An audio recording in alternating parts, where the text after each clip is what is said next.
It's time we set sail to a high adventure and go off into the oceans or to the seas or maybe a large lake or whatever it is that you want to do.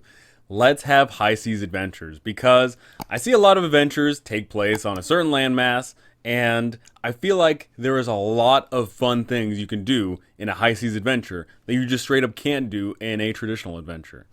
So let's go over some ways on how we can have some fun in a high seas adventure.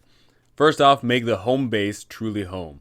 If this is an island hopping adventure with a whole bunch of string of islands, or maybe there's one big island and a whole bunch of small islands, whatever the case may be, make the home base truly home. Make this a place that they want to return to after going out to adventure. Make it a place where they want to return to. Now, of course, this could be the town being this home base, or maybe they have a fort somewhere, or maybe they have their own tiny island, or their home base could be the ship itself. Whatever the case may be, make home something worthwhile because you're going to have a great time going out there into the wild, going over all the oceans, maybe going down below, wherever else, and making your way back home and spending that hard-earned loot. Next up, have island and underwater exploration. So, what's really nice about a island hopping adventure, or whatever sort of high seas adventure you want to do, is you can have a clear line between the different styles of play. You can have a fun hex crawl jungle exploration where you're going over a certain island and finding some pieces of a puzzle map, or you're trying to fight some weird island inhabitants. Whatever the case may be, you can have that. And then you can also have just a traditional, it's just a tiny little plot of island and there is some cave in there. You can have so many various things. At the same time, underwater exploration, because the great thing about underwater is it's wholly unique. We don't see that typically in a lot of adventures where there is underwater segments, but underwater is a ton of fun.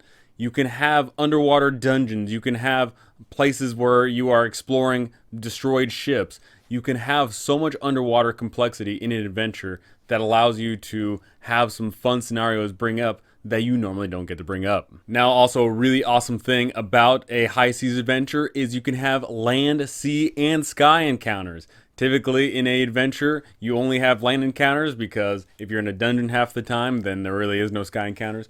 So having adventures where you go onto an island and you have the land combat, but then when you're sailing around on the high seas, boom, something springs up out of the water, or you're going underwater, you have the sea encounters. And then on the ship as well, you got the sky encounters, things flying from up overhead. You can have a whole bunch of variety that you normally just cannot have. Now, a really fun thing you can do over the course of a high seas adventure is upgrade the ship over time. You can start off the adventure where your players inherit a small beat up ship that's ramshackle, but then they can decide to upgrade this ship, or they could decide to maybe hijack or take, or maybe even buy a better ship over time. But that's a really cool progression. Normally we don't see our fruits of our labors carried around with us, but when you upgrade the ship, that's where you get to see it. We spent this much gold and we got to upgrade the mast, we got to upgrade the rudders, we got to upgrade everything a little about it.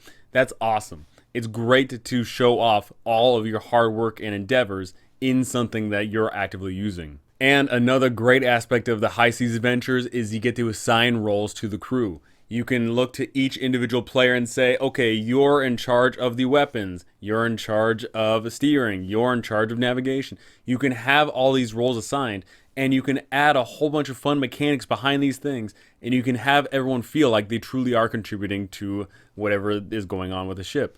Because I find a lot of time with exploration, there really doesn't need to be a assigned role for every single person. Normally, there is just one person doing pretty much all that needs to be done in regards of moving the party forward.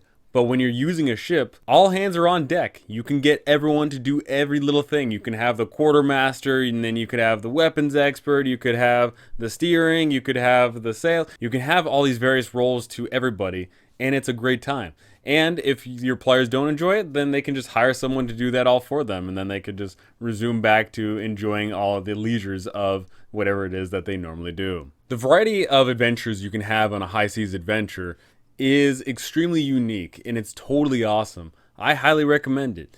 There is so many things in the game that are tied to high seas adventures that we never get to use. underwater combat and controlling a crew and having ships and going to islands that each have their own unique theme.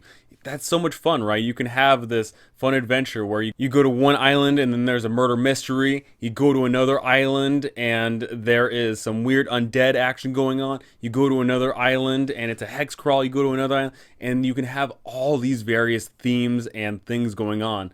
And it's just a ton of fun, and it works so incredibly well. I love high seas adventures, and I hope that this gets you motivated to run your own. So go ahead and tell me, do you plan on running any high seas adventures? Or is the seas just a little too salty for you? Have you actually ran any underwater encounters, or are your players always scared of the water? And what roles will your players take up if they take on their own ship? Go ahead and tell me those things because I would love to hear it. But that's going to do it from me. Thank you for watching. Thanks for listening. And thank you to my amazing patrons. You guys are absolutely incredible. Thank you so very much. And I cannot wait to see you all in the next one.